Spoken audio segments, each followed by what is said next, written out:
Nous avons vu se lever son étoile et nous sommes venus nous prosterner devant lui. Alors certains se souviennent peut-être que Noël est une très grande joie parce que la présence du Sauveur, humblement cachée dans l'Eucharistie, peut faire de chacun de nous des étoiles théonucléaires. Bon. Sur Internet, vous trouverez l'homélie du 20 décembre. C'est pas le cœur du sujet, mais ces rois mages, enfin dans la Bible, il est question de mages venus d'Orient, sont le symbole de tous ceux qui cherchent le Christ et dont nous pouvons être, à notre insu parfois, les étoiles, les guides, des lumières, des signes de la présence du Christ. Je viens du diocèse de Belley-Ars et Monseigneur Roland, mon évêque, m'expliquait que l'année dernière, 10% des baptêmes d'adultes étaient des musulmans convertis. Je ne connais pas les statistiques des autres diocèses. 10% des baptêmes d'adultes. Et c'est vrai que ce qui suscite le plus de violence chez les musulmans, c'est cette fausse laïcité. La volonté d'évacuer la présence de Dieu de tous signes sociaux. Et rencontrer des chrétiens fervents qui vivent de la présence de Dieu, qui sont éclairés intérieurement par l'amour de Dieu, c'est une lumière. Je rencontrais une personne qui va dans les marchés pour évangéliser plus particulièrement les personnes issues de l'islam. Et plusieurs lui disaient « Ah, ça fait plaisir de voir un chrétien qui croit, un chrétien qui a la foi en Dieu. » Parce qu'ils ont l'impression que notre pays est un pays chrétien qui n'a pas la foi. Nous sommes invités à devenir des étoiles, des signes de la présence de Dieu, d'une foi qui nous éclaire de l'intérieur. Dans le livre arménien de l'enfance, c'est un texte du VIe siècle, sont décrits les romages avec un peu plus de précision. Melchior est réputé régner sur les Perses, Balthazar sur les Indes et Gaspard sur les régions arabes. Mais quelle que soit la précision qui est un peu difficile à vérifier de ces détails, ces événements nous rappellent les signes étonnants qui ont guidé d'autres personnes, et j'espère que si vous ne les avez pas lus, vous aurez l'occasion de lire ces livres. Joseph Fadel, dans le livre Le prix à payer, raconte sa conversion au contact d'un chrétien, Massoud, dans la chambre de régiment, puisqu'il faisait son service militaire. Il est issu des Moussaouis. Les Moussaouis, oui, c'est des familles descendantes du prophète Mohammed. Donc c'est forcément des gens qui sont tenus à une rigueur, une conviction musulmane particulièrement ferme. Et au contact de Massoud, ce chrétien qui l'approche avec une certaine répugnance, il est touché. Mais c'est après cette rencontre que Dieu va donner un signe particulier. Je vous laisse lire le livre, je ne vous raconte pas tout. Mais c'est très émouvant. Et je pense que Massoud a été dans son humilité, parce que ce qui frappait beaucoup Joseph Fadel, c'était l'humilité, la discrétion et le courage de Massoud. Un autre livre que je vous invite vraiment à lire, c'est « Dieu, j'ai osé l'appeler Père ». C'est la Belgoum Bilkis Sultana Sheikh.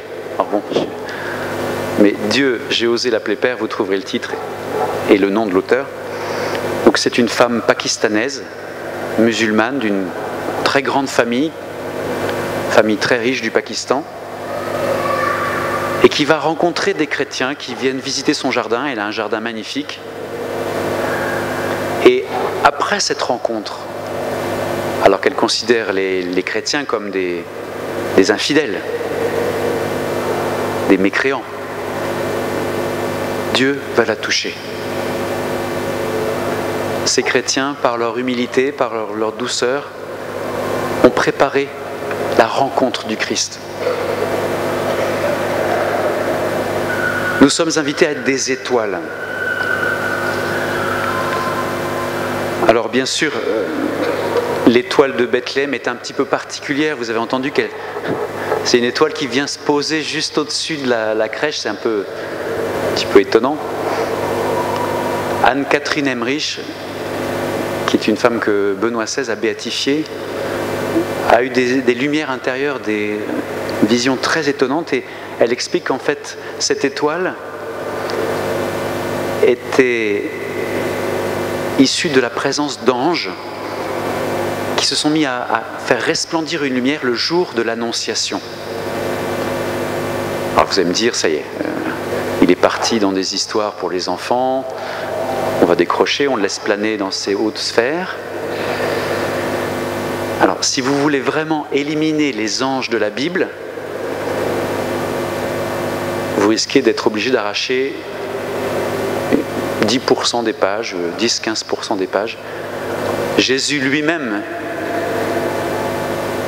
annonce que quand il reviendra, il sera entouré d'une armée d'anges. Un ange le soutient à Gethsémani. Des anges sont présents au tombeau. Des anges sont présents à l'ascension. Mais c'est un petit détail qui n'est pas essentiel. Cependant, l'idée d'une étoile nous rappelle que la nature nous parle de Dieu. Contempler la nature est une source d'émerveillement. Et je peux vous dire une petite chose, c'est que croire en Dieu, ça ne relève pas de la foi. L'existence d'un être puissant, bon et intelligent resplendit de toute la création, d'un coucher de soleil, d'une montagne enneigée. Et j'irai plus loin, s'il n'y avait que de l'herbe sur terre, je croirais en Dieu. Alors s'il n'y avait que de l'herbe, je ne serais pas là pour croire, mais vous savez comment ça fonctionne, l'herbe? Vous ne savez pas trop, hein? J'ai pas le temps de trop détailler, mais le petit grain d'herbe, quand il pousse ses racines, puise des minéraux qu'il fait émerger, pousser à la surface, et la feuille au soleil transforme la sève brute en sève élaborée qui redescend. Et il y a un peu de photosynthèse, ça produit de l'oxygène. C'est génial. L'herbe, c'est génial. Bon. Et on n'est pas capable d'en fabriquer. Vous êtes au courant de ça? Bon. Mais il n'y a pas que de l'herbe. Il y a des dauphins. Moi, j'aime beaucoup les dauphins. Je suis un peu fanat des dauphins. Si vous allez sur Internet, regardez un petit spectacle de dauphins. C'est génial aussi, un dauphin. Il y a des aigles. Il y a des lions. C'est terrible un lion, mais c'est beau un lion. On est entouré d'œuvres d'art.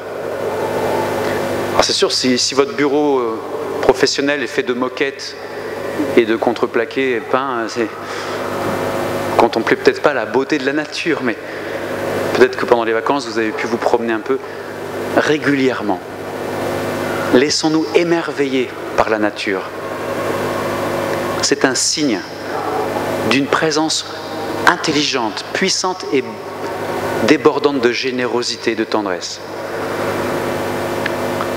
Ce qui relève de la foi,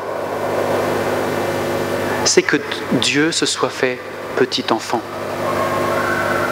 Que Dieu se soit fait homme pour nous donner sa vie, nous parler. Ça, c'est un mystère qui nous met devant le pas de la foi. Mais philosophiquement, en contemplant la nature, en contemplant même à midi, je déjeunais avec un médecin qui me disait, moi quand je vois mes enfants, quand je vois ma femme qui porte un enfant en elle, je suis émerveillé du miracle de la vie. Regardons autour de nous toutes ces merveilles, ces miracles qui nous entourent. Par contre, nous avons besoin d'une étoile particulière pour entrer dans un autre mystère. La présence vivante de Dieu dans l'Eucharistie. Vous aurez remarqué que les scribes, les pharisiens sont au courant. C'est à Bethléem que doit naître le Sauveur. Hérode le sait, c'est à Bethléem. Mais pas un seul n'accompagne les rois mages. Nous-mêmes, nous pouvons rester dans une sorte de passivité dans notre foi. Oui, il est là. Je sais que Jésus est dans l'Eucharistie. Mais sommes-nous prêts à suivre les mages, à déposer l'or, la myrrhe et l'encens de nos vies? Et je vous invite, à travers ces 3 offrandes, l'or est le symbole de la charité. L'or, c'est la générosité, le don, l'amour. L'encens, c'est la foi. L'encens est le symbole de la prière dans toutes les religions du monde. Faire monter de l'encens en signe de notre prière. Nous prions avec foi envers les divinités que nous recherchons. La myrrhe est un peu plus mystérieuse. C'était une herbe amère qui permettait de faire des huiles pour embaumer les corps. Les mages offrent l'or en reconnaissant le roi des Juifs. Ils offrent l'encens en reconnaissant sa divinité. Ils offrent la myrrhe en reconnaissant qu'il va mourir d'une manière exceptionnelle, qui aura un rôle essentiel dans l'histoire. Ils ne sont pas juifs, ils ne savent pas bien qui est ce Jésus, mais nous sommes invités à les suivre en offrant l'or de notre générosité.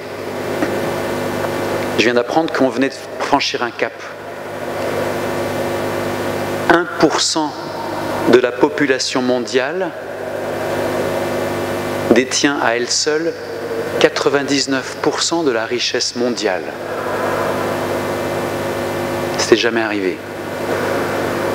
Une telle accumulation de richesses entre les mains d'un si petit nombre. La fascination de l'argent n'est malheureusement pas réservée à une petite élite qui est déjà déconnectée du réel. Nous sommes tous menacés de nous recroqueviller sur nos richesses. Nous avons tout reçu. Et même notre capacité de gagner de l'argent, nos capacités professionnelles, nous les avons reçues par l'éducation que nous avons reçue. Ce que nos parents ont investi pour nous aider à cela. Notre énergie, toutes les grâces que nous avons reçues. Tout ce que nous avons est un don de Dieu pour nous permettre d'être généreux. Déposer l'or devant le Seigneur, c'est nous engager à donner une part de nos biens aux plus pauvres. J'ai pris cette résolution, ne dépassez pas 10% peut-être, la dîme, mais notre argent, nous l'avons reçu pour pouvoir être généreux.